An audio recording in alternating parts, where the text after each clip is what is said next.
Атина ја одби иницијативата на шефот на македонската дипломатија Антонио Милошовски, која во форма на 3 конкретни предлози беше испратена на 13 март годинава, а со цел напредување на билатералните односи на двете земји. Марија Котовска повеќе за ова.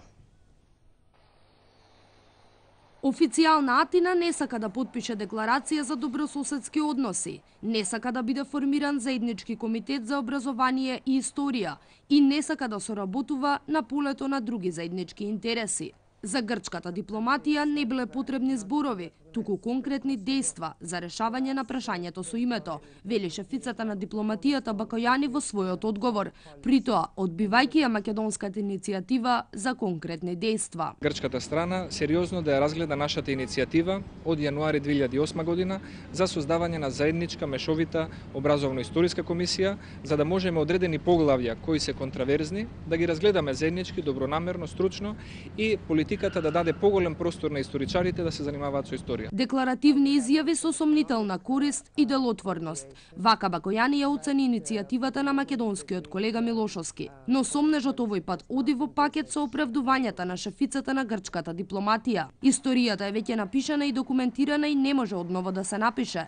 Вака Бакојани го оправда неконструктивниот став спрема македонската иницијатива. Клучните прашања овде се: зошто шефицата на грчката дипломатија ја одбива македонската иницијатива, кога во 2002 година токму незината земја иницираше формирање на ист таков комитет со Турција. Зар историјата не беше напишена во 2002 година? Согласно со спогодбата со Турција, двете земји соработуваа во прикажувањето на историјата и културата, особено во рамките на училишните учебници. Оваа соработка резултираше со одлука на грчката страна за издавање на пречитана историја за 5-то оделение, која под голем притисок на грчката јавност по извесен период беше повлечена. Изненадени сме што Грција го одби нашиот предлог, бидејќи јужниот сосед често се повикува на европските вредности, а токму вакви заеднички комисии често се појавуваат низ европската дипломатска историја. Реагираа од македонското МНР, од каде што изразуваат и жалење, бидејќи на нивната подготвеност за активна соработка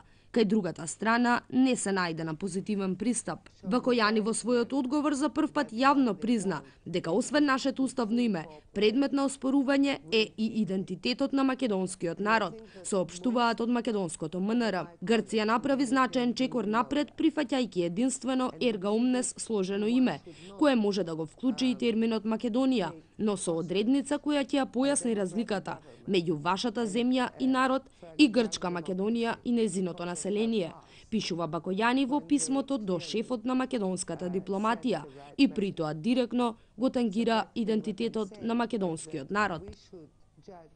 Грција повторно ги отвори картите, прифаќа само она што не изи оди во прилог, а постојано испорачува нови барања.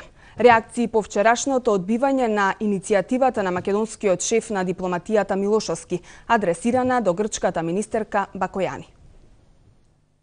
По одбивањето на предлозите на Милошовски за заживување на политичкиот диалог се чини Грција си ја симна маската. Бакојани во писмото до својот македонски колега прв пат освен за името на државата бараше географска одредница и за македонскиот народ. Таа предлогот на Милошовски го оценува како декларативни изјави со сомнителна корист и делотворност, информираа од МНР. Бакојани нагласила дека со прифаќањето на терминот Македонија во името на земјава, Грција веќе направила отстапка, а со додавка во името требало да се направи разлика меѓу народот во земјава и оној што живее во Грција. Реакции за ова од повеќе страни. Писмата на господинот Груевски беа мотив и Европа и Обединетите нации да се јават на Грција, да ја удрат еден шамар, веројатно сега малку полесен, но третиот пат ќе мора Грција да ја послуша Европа и Обединетите нации. Македонците во целиот свет апелираат на историско македонско-грчко помирување и договор за траен мир и добрососедство меѓу Македонија и Грција. За ова со свој став и председателските кандидати. Тоа треба сега Фрчковски да даде образложение кој велеше дека не постои ништо освен промена на меѓународното име. Еве му е потврдата и рушење на неговата теза дека не било проблем идентитетот. Фикарија онака најарогантно. На крај грците со оваа влада која е најдобра за нив, апсолутно најдобра влада за нив, ќе си ги зголемуваат барањата кон нас.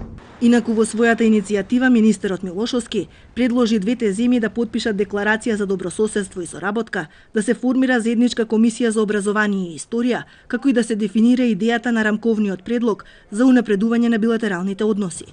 Потврдували одговорот на грчката министерка дека во Грција нема желба за подобрување на односите.